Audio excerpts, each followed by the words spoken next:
So good afternoon, class. How are you today? Okay, that's good to hear. Um, before we start, I would like to please rise for our opening prayer. In the name of the Father.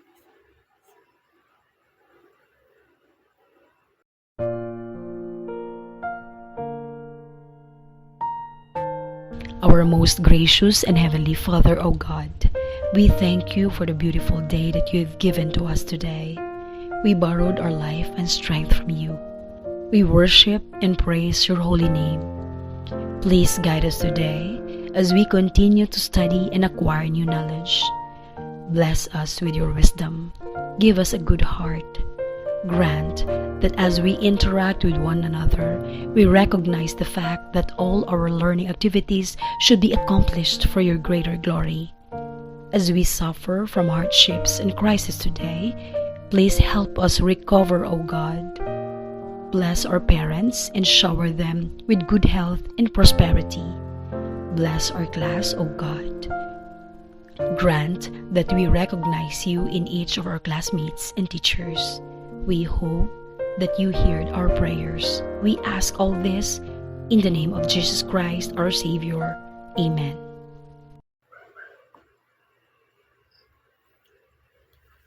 So before formally starting our class, I would like to request everyone to please arrange your seat properly and pick up the trash that are close around you.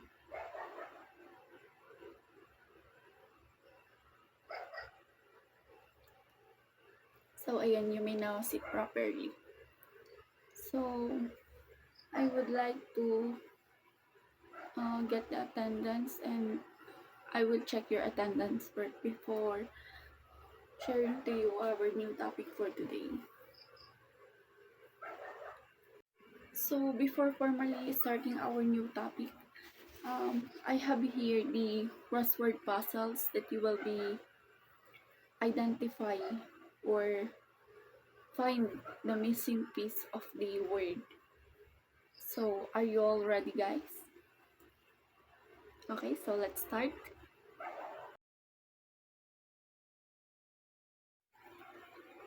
So before going to our main topic for today, um, I will call some student to review our previous topic before entering to our new topic.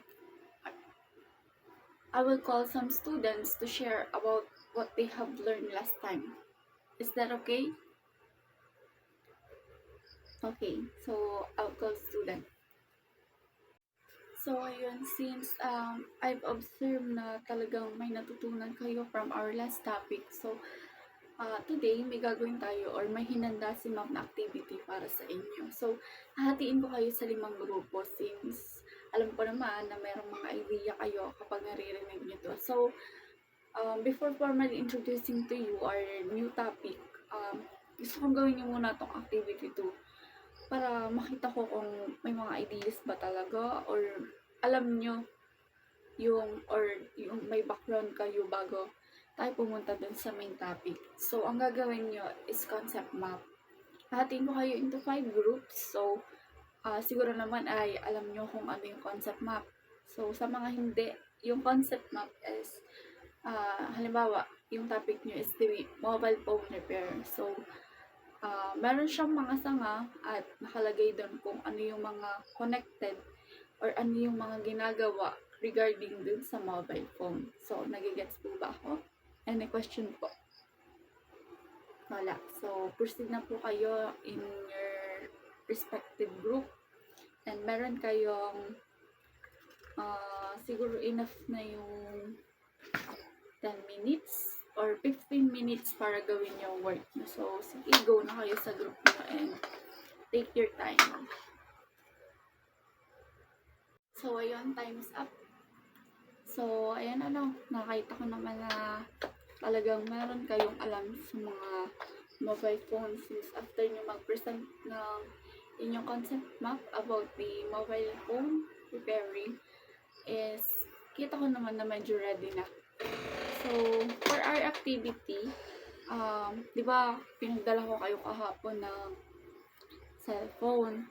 So, same group, ang gagawin nyo naman ay mag-e-examine kayo ng isang cellphone. So, ang pag-examine niya is halimbawa ito, side by side. Check nyo kung naka-turn off ba yung phone. And tingnan nyo kung may damage or may crack siya sa front or dun sa back ng phone. Yan.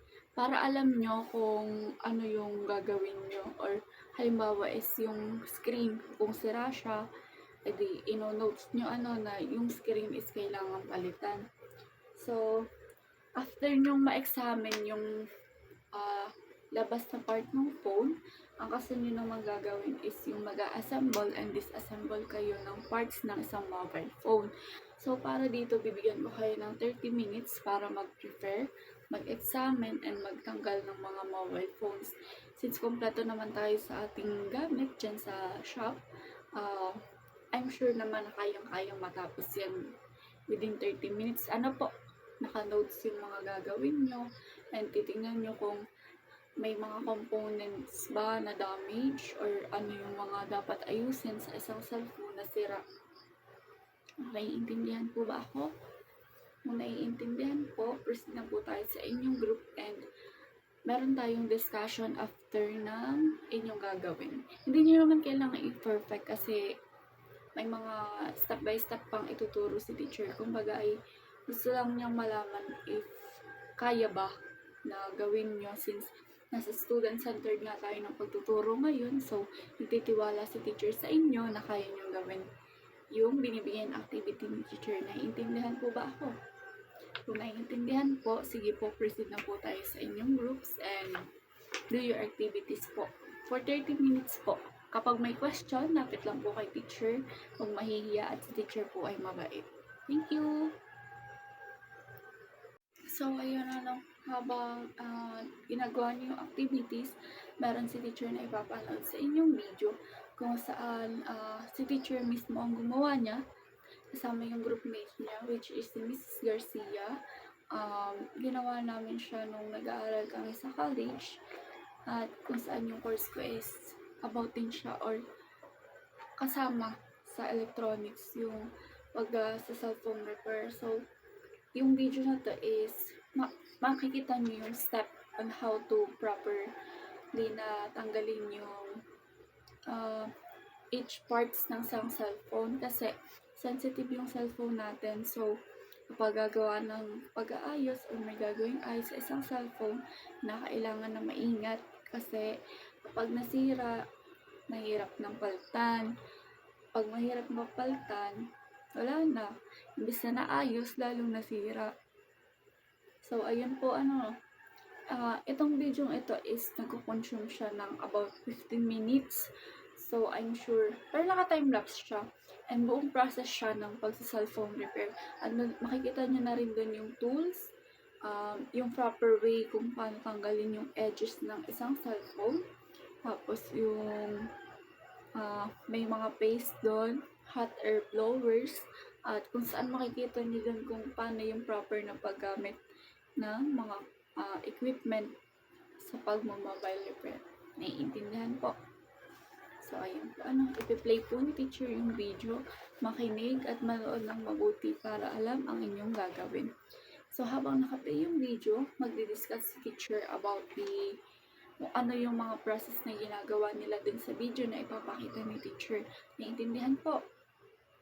Kapag may tanong, taas ang kamay at willing naman sumagot si teacher.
ayan, since na-play na natin yung video and nakita nyo yung procedures kung paano mag-proper assemble and disassembling ng mobile phone, so papakita ko naman sa inyo yung preparation. So, ayan, the first procedure is i-gather nyo yung mga tools na kailangan nyo. For example, yung screwdrivers, yung prying tools, yung tweezers, yung anti-static mat nyo, tapos yung iba nyo pang materials kapag mag-mobile repair kayo. Tsaka i-ensure nyo na yung table or yung workplace nyo is malinis. Kasi yung mga parts ng isang cellphone, kapag binuklat nyo siya, is maliliit yung laman yan. So, maganda na sa gamit yung static mat nyo, tapos malinis yung table nyo, yung maliliit na components is madali nyong mahahanap at hindi siya magwawatak-watak kasi halos kasing lang siya ng alikabok kapag natanggal na dun sa mismong lagayan ng cellphone components. So, ayun po So, kapag nakuha nyo na yung mga components at malinis na nga yung table nyo, susunod nyo naman dyan yung component check. So, i-check nyo or i-verify nyo yung components for assembly and to present in good condition. So, andyan yung mga multitester nyo para gamitin siya pag-check ng inyong mga components. I-inspect and display. I-inspect nyo yung display, yung batteries ng cellphone, yung motherboard, at yung camera modules, tsaka yung ibang parts ng isang cellphone. Para makita nyo kung meron bang damage or yung mga components is dapat nang palitan. Kasi damage na siya kaya yung cellphone is nasira at hindi na gumagana. So, pag magre-reassemble tayo ng isang cellphone, meron tayong 4 steps. So, the first step is yung begin reassemble by following the disassemble step in reverse order. So, kung ano yung tinanggal yung kahulihan nung nagsa-cellphone repair kayo, kapag i-assemble nyo na siya, is siya yung kauna-unahan yung ibalik. Like for example, di ba? Pag nagtanggal tayo ng cellphone, after mag-disassemble, halimbawa ay ang huli yung tinanggal is yung screen. So, dapat, kapag ibabalik nyo na siya, yung screen naman yung pinakauna nyong ibabalik dun sa procedure. Kumbaga, ay reverse siya. So, the number 2 is, take care to reconnect all cables and connectors securely to avoid functionality issues. So, di ba marami siyang wires na maliliit na connected dun sa maliliit din na components and parang mga tornilyo dun sa likod ng cellphone. For example, ito yung phone ko na hawak ngayon. So, sa likod niyan, may maliliit siyang parang box siya, pero component siya. Tapos, meron dun parang kabitan ng tornilyo, na maliit lang siya na kulay gold. Tapos, may wire siya na manipis doon. So, ang gagawin dun is, ipagkoconnect niyo siya kasi kapag may nakaligtaan kayong isa or kahit kakaunti na hindi nakaikabit dun sa dating pwesto ng cellphone is malaki yung possibility na masira siya or kapag aayusin nyo na or itatry nyo buhayin yung cellphone is hindi siya magpapunction ng maayos or magkakaroon siya ng hindi magandang effect dun sa cellphone kasi nga hindi maganda yung pagkakakabit or may nalimutang ikabit. So, then, number 3 is the tighten the screw evenly and ensure proper alignment of components. So, di ba, after nyong magtanggal or mag-disassemble ng cellphone at nakuha nyo na yung mga tornilyo na maliliit dun sa lagayan nyo is dapat sure na maganda yung pagkakakabit nyo dun sa mga edges or dun sa mga pinagtanggal nyo ng tornilyo. Bakit? Kasi po, kapag hindi maayos ang pagkakalagay ng mga tornilyo, once na mabagsak or mabasa, is madaling mapapasok yung nasa loob niya. So, kapag napasok, or nabagsak, or nabasa, madaling mapapasok ng tubig yung loob. So, kapag napasok ng tubig, masisira yung mga components, and mas malaki yung possible na hindi na maayos yung cellphone, and mas malaki yung gastos nyo if ever na ipapaayos nyo. Nagigets po? Okay, thank you. So, kung nagigets po, proceed po tayo sa number 4.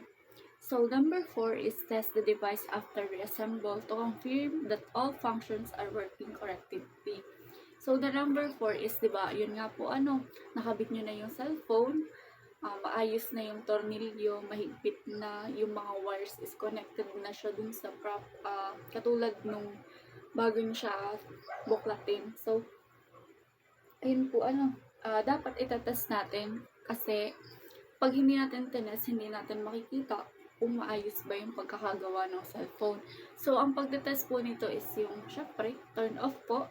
Titingnan kung gumagana ba, kung maayos yung sa screen, yung sa likod, kung maganda ba yung pagkakakabit. Sa screen naman is kung working siya, kung walang parang rainbow, yung edge niya is clear na maayos yung pagkakakabit and walang signs na may malfunction sa loob. Ayun po, so next naman is yung final check. So ano nga ba yung ginagawa natin sa final check? So, sa final check po, sabi dito is inspect the phone for any loose connection or misplaced components.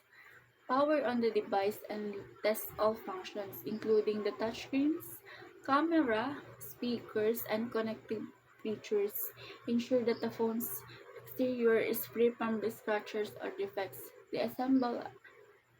Deassembling the mobile phone. So, ayun po, i-inspect po natin yung cellphone or kung kompleto ba yung mga components, lalo't na yung mga importanteng parts nito, yung sa speaker, yung camera nito, yung speaker, yung saksakan ng charger, kung maayos ba yung pagkakakabit niya.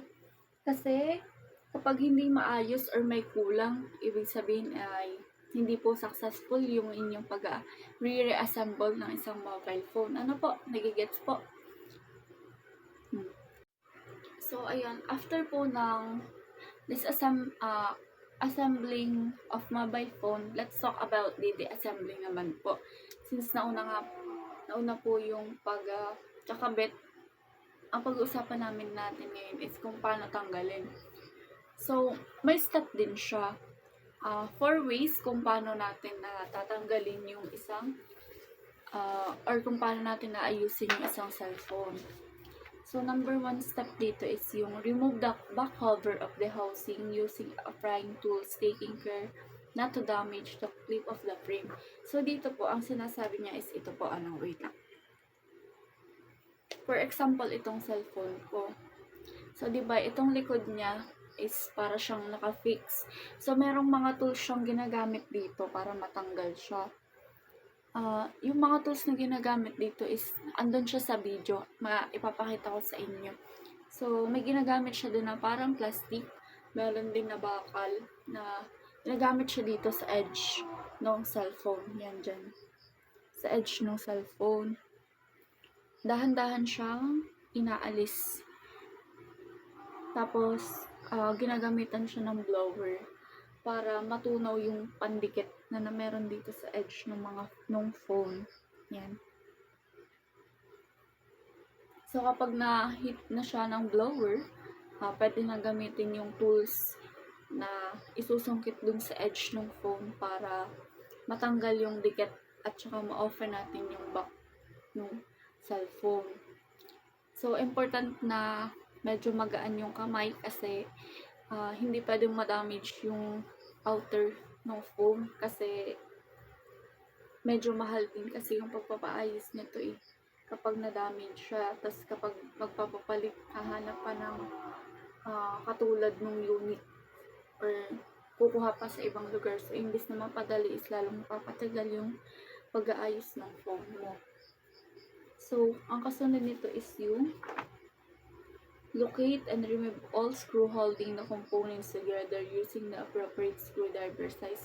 So, nakita nyo naman din sa video, yung second step niya is after mahit nung hot air blower yung phone at matanggal yung pinakang cover niya sa likod, kasunod naman yan is tatanggalin yung mga screw kung saan isa siya dun sa nagpapatibay sa kabit ng cellphone. Aalisin yung mga screw, yung camera, yung mga components na nandun sa cellphone. Pero, syempre, with the soft hands pa din kasi nga sobrang sensitive ng pag-aayos ng mobile phone. So, next step is you disconnect the battery connector from the motherboard to prevent accidental short circuit. Gently detach the display assemble from the phone frame, taking care not to damage the delicate flex cables. So, ang sinasabi dito is yung parang maliliit na wires na connected dun sa motherboard ng cellphone. Usually, nakikita siya dito sa may camera part. Dito. Kapag binuklat natin tong part na to, andito yung parang motherboard niya. And then dito sa side, andito yung mga wire niya na maliit lang siyang wire na kulay black. Tapos yung pinakang parang pin niya is gold yung kulay niya. Yun yung aalsin natin bago matanggal yung motherboard na connected dun sa function ng isang cellphone. Then, ayun po, after nun is remove other components such as the motherboard, camera modules, and speakers as needed. Gently detach the display assemble from the phone frame, taking care not to damage yun nga po, remove the speaker as needed, following the specific disassemble sequence for your device. So, yun po, after nga pong maalis yung wiring na nagko-connect dun sa motherboard, isusunod naman is yung camera. Since medyo sensitive nga po yun. Then, kasunod niyan is yung sa speaker part. And then, yung sa may charger part. Charger part po, aring nasa may baba. Yan yung mga important parts ng phone na dapat ingatan din. Katulad ng mga components na maliliit na nandun sa motherboard. So, kapag okay na po yung mga pag-aalis nyo, ay nakatabi na po siya dun sa magnetic na lagayan nyo na naka-organize. Magkakasama yung tornilyo, yung camera, yung tools na ginamit nyo, yung mga flux. Ang kasunod niyan is yung component organization. Katulad nga ng sinasabi ko, keep the components organized and labeled to ease as reassembled later. Use reassemble bags or small containers to store screw and small parts associated with each component. So, ayun nga po, katulad ng sinasabi ko kanina, after maalis ng mga parts ng motherboard, ng camera, yung charger port, and other important parts ng isang cellphone, mahalaga na magkakasama siya or organize siya sa isang container. Para pag ikakabit na natin siya, is hindi ka na mahihirapan kung saan napalagay or baka nawala na siya kasi hindi naka-organize yung mga gamit nyo. So, kasunod naman nun is yung cleaning and maintenance. So, dun sa cleaning and maintenance, it is composed of air and soft brush to remove dust and from the internal components, to inspect components for signs to wear or damage, such as the corazon or fried cables, clean connectors and contacts with isopropyl alcohol and soft brush to ensure proper electrical connections. So, ayan po, pag nabuklat na siya, pag nabuklat na yung cellphone, importante nalilinisan natin yung motherboard and yung parts ng cellphone para mas madali nating makita if ever na may damage ba sa loob or meron na kailangan palitan.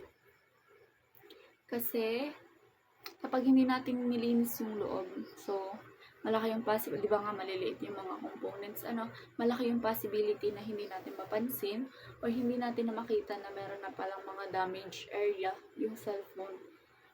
Kasi hindi nalinisan, so nako-cover siya ng mga dust na naipon ng cellphone.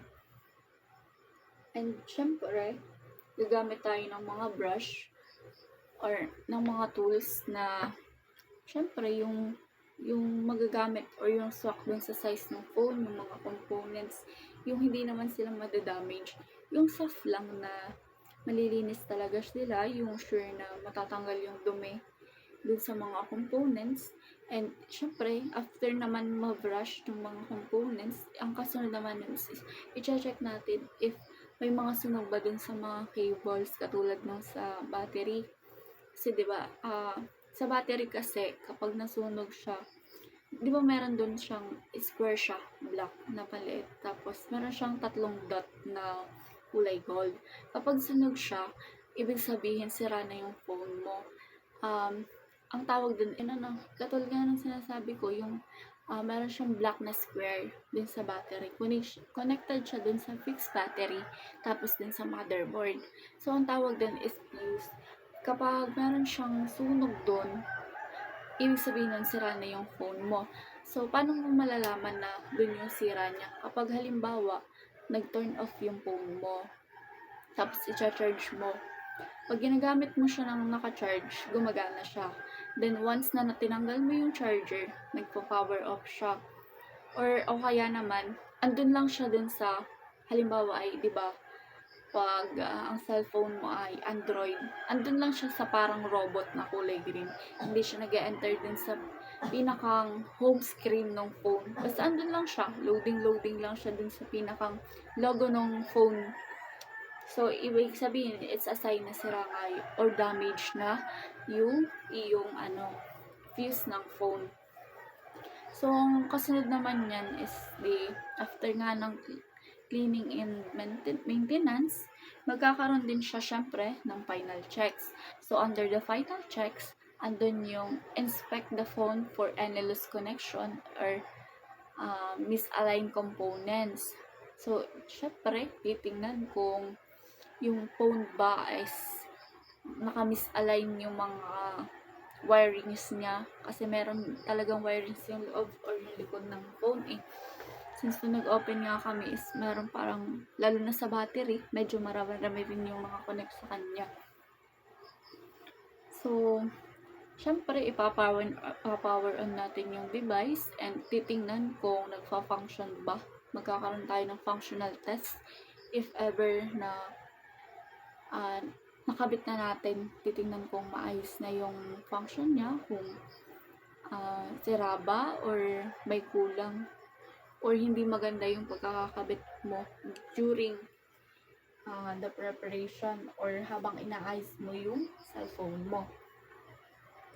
Syempre, after ng functional test, magkakaroon din na siya ng i-verify mo kung free ba siya from damage. Since galing nga siya sa pag-disassemble ng cellphone, mahalaga rin na i-check natin kung during your disassembling of phone is meron ba siyang damage. Halimbawa yung edges niya, dahil sa medyo force yung pagtatanggal or paggamit natin ng mga tools, nagkakaroon ng crack or nagkakaroon ng damage here or here na syempre bilang mag-aayos ng phone, mahalaga na ayusin din yung mga pagkilos or pag-aayos ng cellphone kasi magbabayad sino po? Customer. Pag nagbayad si customer at nakitang may damage, syempre magreklamo. Kapag nagreklamo si customer, ulit na naman sa una at ikaw na ang mag-shoulder ng pagkasira ng phone niya. So, ayun na, importante po na kapag mag-aayos ng cellphone is soft hand and syempre, maayos mo na siyang gagawin para hindi na magdoble-doble ng gastos. So, ayun nga since napakita ko na-explain ko naman sa inyo yung step by step ng sa cellphone assemble and disassemble and napanood nyo na rin naman yung video na syempre explain din ni teacher while playing or habang pinapanood natin. So, ayun po So, thank you. So, bago natin formally end yung ating lesson, gusto mo nang malaman ni teacher if talagang may natutunan ba sa lesson yung mga students ko. So, have you learned on my topic today? Ano po? Hindi po kayo marinig ni teacher? Kidding aside. So, kung talagang may naintindihan kayo sa tinuro ni teacher today, tatawag si teacher ng siguro mga 4 to 5 students lang na mag-share kung ano ba yung mga natutunan or natandaan nila during the discussion ni ma'am. Okay po ba yun? Okay lang. Sige po, tatawag na po si teacher. Give yourself a hand. Since okay na and talaga namang may natutunan sa lesson ni teacher today, palakpakan nyo naman ang isa't isa. Ayan. So, for your assignment, dahil alam ko namang nasa medyo mabigat-bigat yung week na to, ang assignment ni teacher is please take care of your mental health. Yun lang yung assignment ni teacher since medyo mahirap na nga at marami na yung mga pinapagawa ng teacher. Bibigyan kayo ni teacher ng soft tie. So, ayun lang. Thank you. So, sana hindi ito yung last na makinig kayo kay teacher. So, anytime na gusto nyo panoorin or may gusto pa kayong matutunan na knowledge from mobile phone or disassembling and assembling of the mobile phone, go lang po kayo sa YouTube channel ni Ma'am. Andun lang po ang video ng mobile phone repairing. Andyan po. Anytime, anywhere. Basta may load. Thank you. Bye-bye.